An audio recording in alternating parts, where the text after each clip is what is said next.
Assalamualaikum warahmatullahi wabarakatuh. Bagaimana kabarnya anak-anak? Semoga hari ini bisa jauh lebih baik daripada hari kemarin. Amin. Seperti biasa, sebelum kita memulai pelajaran hari ini, terlebih dahulu marilah kita bersama-sama membaca bacaan basmalah. Bismillahirrohmanirrohim. Materi yang akan kita pelajari hari ini tentang pelajaran 3, Aku Anak Soleh.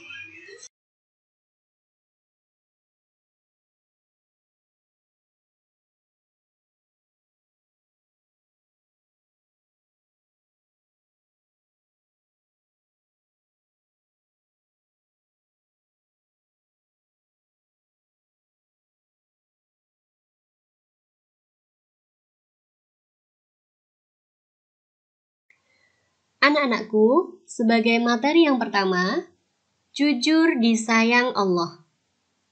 Anak-anak tahu apa itu jujur?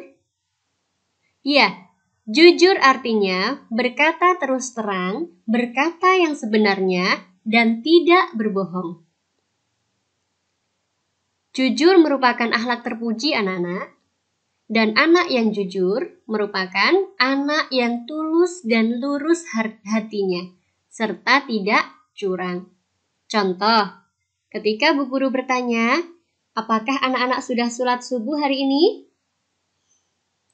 Kalau anak-anak sudah sholat, maka anak-anak boleh menjawab, sudah Bu Guru. Tapi ketika anak-anak belum sholat subuh, maka jangan sekali-kali menjawab, saya sudah sholat subuh. Kalau anak-anak merupakan anak-anak yang jujur. Kebalikan dari sikap jujur anak-anak adalah dusta. Apa itu dusta? Yaitu memberitahukan sesuatu berlainan dengan sebenarnya, walaupun tidak sengaja. Apalagi anak-anak, berdusta itu merupakan pokok dari segala perbuatan yang tidak baik. Kenapa? Karena sekali saja anak-anak berani berdusta, maka anak-anak akan mengulangi dusta itu untuk menutupi dusta yang pertama. Na'udzubillahi min dzalik. Allah Subhanahu wa taala menjelaskan dalam surat At-Taubah ayat 119 yang berbunyi, A'udzu billahi minasyaitonir rajim. Ya ayyuhalladzina amanu taqullaha wa kunu ma'as shadiqin. Artinya, hai orang-orang yang beriman, bertakwalah kepada Allah, dan hendaklah kamu bersama orang-orang yang benar. Subhanallah, anak-anakku, betapa Allah sangat menganjurkan kita agar kita bisa bersikap jujur. Di antara manfaat bersikap jujur, salah satunya akan dicintai oleh Allah. Kita dipercaya orang lain, kita banyak teman, dan lain sebagainya.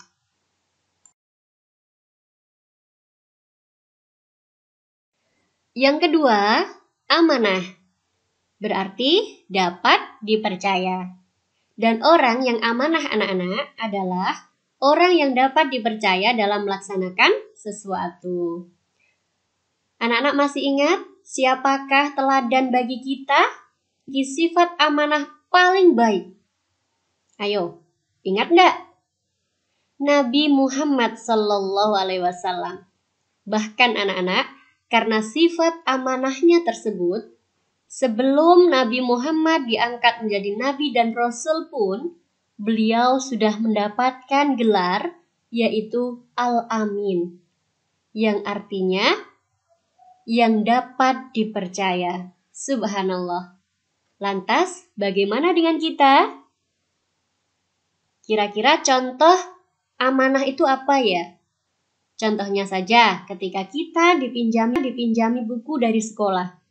Sudahkah kita menjaga buku itu dengan baik? Sehingga ketika kita nanti mengembalikan, buku masih dalam keadaan seperti ketika kita meminjam. Sudahkah begitu anak-anak?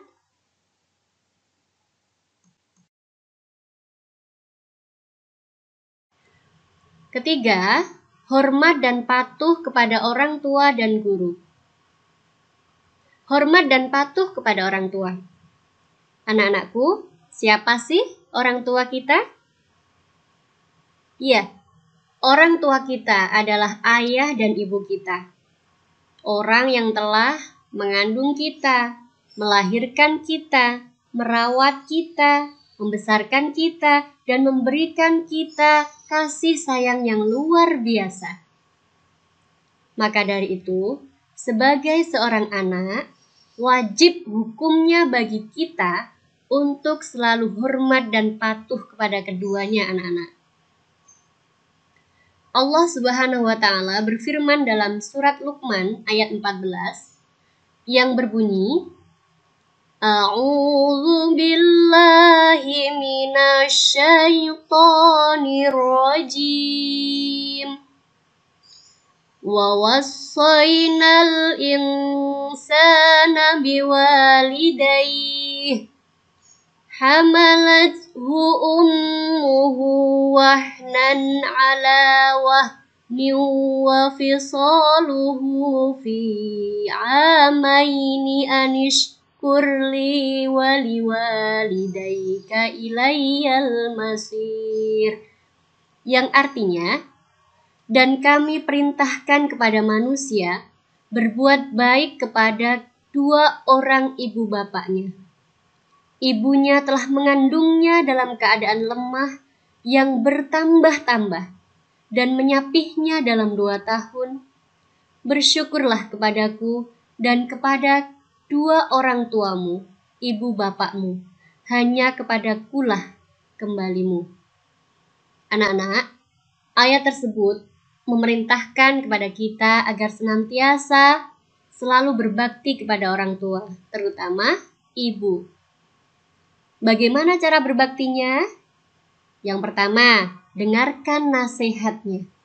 Ketika ada orang tua menasihati kita, dengarkan baik-baik, jangan membantah. 2. Taati perintahnya. Selama perintah orang tua kita adalah perintah yang baik. 3. Bantu orang tua kita sesuai dengan kemampuan kita. Kalau saat ini anak-anak masih kecil, membantunya baru dengan cara mengerjakan pekerjaan rumah misalnya, maka lakukan itu. Lakukan semampu kalian untuk membantu orang tua. Terus, yang terakhir, doakan untuk kebaikan keduanya. Kalau kedua orang tua kita masih hidup, doakan agar kehidupannya selalu mendapatkan kebahagiaan. Dan apabila keduanya telah tiada, doakan semoga orang tua kita bahagia di sisi Allah Subhanahu wa Ta'ala. Bagaimana doa untuk kedua orang tua? Kita baca bersama-sama yuk. Allahumma ghfirli wali walidayya warhamhuma kama rabbayani shaghira. Ya Allah, ampunilah aku dan kedua orang tuaku.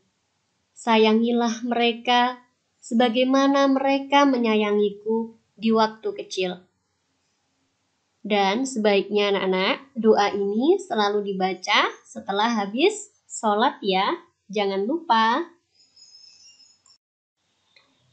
Selanjutnya, hormat dan patuh kepada guru. Anak-anak, guru memang bukan orang tua kandung kita. Bukan orang yang melahirkan dan membesarkan kita. Akan tetapi, dari merekalah kita belajar banyak disiplin ilmu. Dari merekalah kita belajar sopan santun. Kita belajar agama dan banyak hal. Maka dari itu, menghormati dan mematuhi perintahnya pun menjadi kewajiban bagi kita ya anak-anak. Bagaimana caranya Bu Guru? Caranya, ketika anak-anak bertemu, ucapkan salam. Assalamualaikum Bu Guru. Cium tangannya.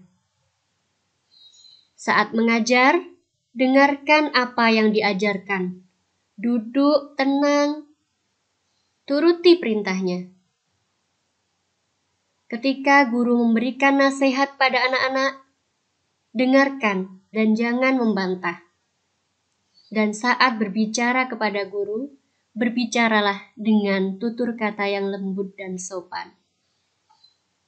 Sudah mengerti anak-anak? Bahwa selain orang tua yang membesarkan kita, yang melahirkan kita, juga ada orang tua kita yang lain, yaitu guru.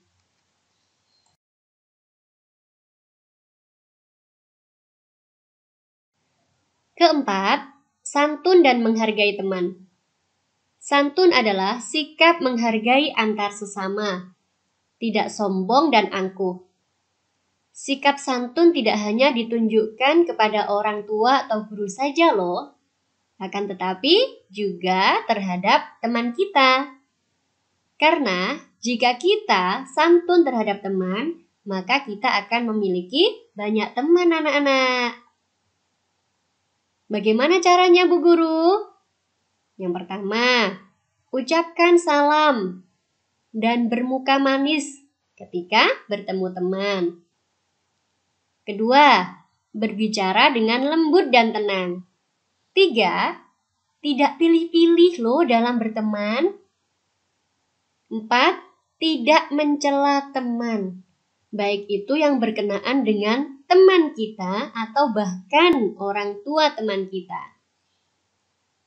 Kelima, biasakan mengucap terima kasih ya anak-anak ketika kita dibantu oleh teman kita.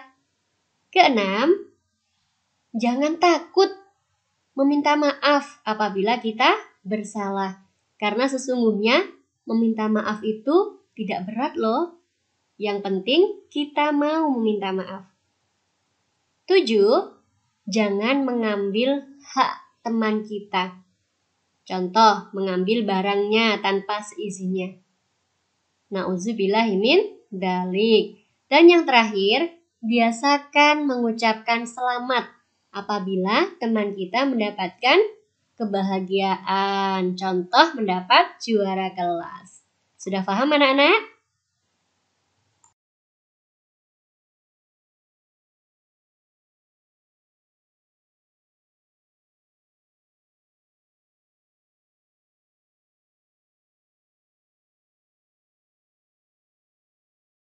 Nah, anak-anak, itu tadi materi kita untuk hari ini. Sekarang saatnya mengerjakan tugas ya.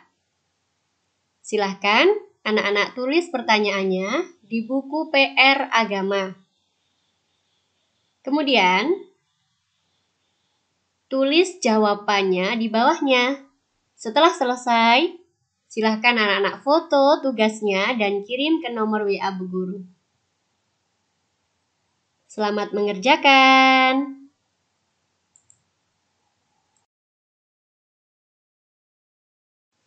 Demikian materi kita anak-anak. Sebelum kita akhiri, marilah terlebih dahulu kita membaca hamdalah bersama-sama. Alhamdulillahirabbil alamin. Wassalamualaikum warahmatullahi wabarakatuh.